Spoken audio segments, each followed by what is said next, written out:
एक लड़का 17 साल की उम्र में मुंबई खाली हाथ आया था। वह अपनी मेहनत और जुनून के बल पर एक सफल बिजनेसमैन बना और आज करोड़ों की कंपनी का मालिक है। उस व्यक्ति का नाम है प्रेम गणपति। प्रेम गणपति का जन्म तमिलनाडु के एक छोटे से गांव में हुआ था। उसके पिता एक किसान थे। वह जिस जगह पर रहता था वहां पर बच्चे ज्यादा पढ़ाई नहीं करते थे और 8वीं 10वीं करने के बाद किसी छोटी मोटी नौकरी पर लगकर घर खर्च में हाथ बटाते थे। प्रेम गणपति भी अपनी प्रारंभिक शिक्षा लेने के बाद तमिलनाडु में एक कॉफी शॉप पर काम करने लगे। कुछ समय उन्होंने उसी कॉफी शॉप में काम किया। वहां काम करते करते उनकी मुलाकात एक व्यक्ति से हुई जो मुंबई में काम करता था। प्रेम ने उस व्यक्ति से बात की और मुंबई जाने की इच्छा जाहिर की, जिसके बाद वह व्यक्ति प्रेम गणपति को लेकर मुंबई आ गया। उस समय प्रेम गणपति की उम्र मात्र 17 साल की थी। मुंबई की भीड़भाड़ के कारण प्रेम गणपति जब बांद्रा स्टेशन पर पहुंचे तो वह उस व्यक्ति से अलग हो गए। बहुत ढूंढने पर भी वह व्यक्ति प्रेम गणपति को नहीं मिला। उस समय उन्हें सही से हिंदी भी बोलनी नहीं आती थी। वहीं पर प्रेम गणपति की मुलाकात एक तमिल व्यक्ति से हुई, जिसको प्रेम गणपति ने सारी बात बताई। तो उस व्यक्ति ने प्रेम गणपति को कहा कि तुम्हें चिंता करने की कोई जरूरत नहीं है, मैं तुम्हारी तमिलनाडु की टिकट करा देता हूं, जिससे तुम वापस अपने घर पर जा सकते हो। पहले तो प्रेम गणपति को काफी सुकून मिला कि कम से कम वह अपने घर तो पहुंच जाएगा, लेकिन प्रेम गणपति ने सोचा कि वह अपने घर वापस जाने के लिए थोड़ी आया है।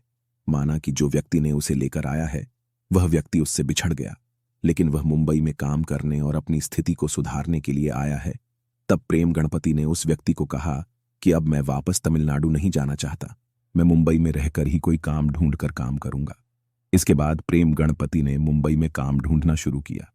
शुरू में किसी ने भी प्रेम गणपति को काम पर नहीं रखा, लेकिन काफी ढूंढने के बाद प्रेम गणपति को एक बेकरी में बर्तन धोने का काम मिला। प्रेम ने बेझिझक वह काम किया और कुछ समय के बाद प्रेम वहां से काम छोड़कर टी शॉप पर वेटर के रूप में काम करने लगे। टी शॉप में काम करते करते प्रेम गणपति को कस्टमर सर्विस का काफी एक्सपीरियंस मिला, जिसका उन्होंने बाद में काफी फायदा उठाया। प्रेम गणपति चाय की दुकान में आने वाले कस्टमर से बहुत अच्छे से पेश आते थे, जिसके कारण उस दुकान में कस्टमर आने बढ़ गए और सभी कस्टमर प्रेम गणपति को ही सर्विस के लिए ढूंढते थे। प्रेम गणपति को कस्टमर बहुत टिप देते थे। उसी चाय की दुकान में एक कस्टमर आता था। उसने प्रेम की कस्टमर सर्विस से खुश होकर एक टी शॉप खोला और प्रेम गणपति को पार्टनर बनाया। प्रेम गणपति की लगन और मेहनत से वह बिजनेस भी चलने लगा, जिसके बाद उस व्यक्ति के मन में लालच आ गया और वह सोचने लगा कि बिजनेस में सभी पैसे उसने लगाए हैं तो वह प्रेम गणपति को आधा पैसा क्यों दे। इसलिए उसने प्रेम गणपति को बिजनेस से निकाल दिया। इसके बाद प्रेम गणपति वापस बेरोजगार हो गए और काम की तलाश में थे। तब प्रेम गणपति ने सोचा कि अगर कोई दूसरा व्यक्ति मुझ में इतना विश्वास रखता है कि मैं उसका बिजनेस चला सकता हूं तो मुझे खुद के ऊपर भी विश्वास रखना चाहिए। प्रेम गणपति ने इसी विश्वास के साथ 1000 रुपए की अपनी जमा पूंजी से मुंबई के वासी में अपना इडली डोसा का स्टॉल लगाया। प्रेम गणपति की मेहनत से वह स्टॉल बहुत चलने लगा। इडली डोसा स्टॉल से उनकी काफी कमाई हो रही थी, लेकिन रोड पर स्टॉल होने के कारण नगर परिषद के लोग उसे काफी परेशान करते थे।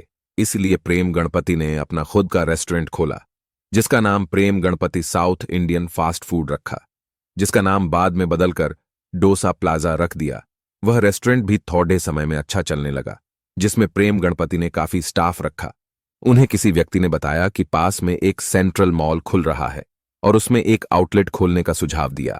मॉल में उस समय प्रेम गणपति के लिए आउटलेट खोलना काफी महंगा था, लेकिन फिर भी उन्होंने मॉल में अपना आउटलेट खोला।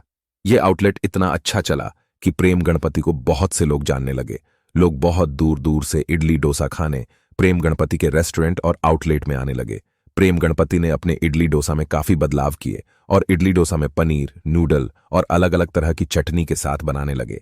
ऐसा इडली डोसा लोगों ने पहले कभी नहीं खाया था, जिसे लोगों ने बहुत पसंद किया। प्रेम गणपति ने अपने खाने की वैरायटी के साथ ब्रांडिंग को जोड़ दिया। लोगों के द्वारा बहुत अच्छे रिस्पांस के कारण उन्होंने 5 साल के अंदर ही 26 आउटलेट खोल दिए। अब लोग उनके रेस्टोरेंट की फ्रेंचाइजी लेने के लिए आने लगे। धीरे धीरे उन्होंने अपने डोसा प्लाजा के आउटलेट इंडिया के साथ विदेश Australia, New Zealand, Singapore, Abu Dhabi, Dubai, US, UK और कतार में भी खोल दी। अब उनकी कंपनी का सालाना टर्नओवर करोड़ों में है। उन्होंने अपनी लगन और मेहनत के कारण एक छोटे से गांव से निकलकर एक सफल बिजनेसमैन बने। वह अपनी किस्मत के भरोसे नहीं रहे और अपनी मेहनत के बल पर एक सफल व्यापारी बने। यदि आप अपनी जिंदगी में कुछ करना चाहते हैं और एक सफल बिजनेसमैन बनना चाहते हैं तो आपको भी किस्मत के भरोसे ना रहकर अपने हाथों से मेहनत के द्वारा अपनी किस्मत को बदलना चाहिए।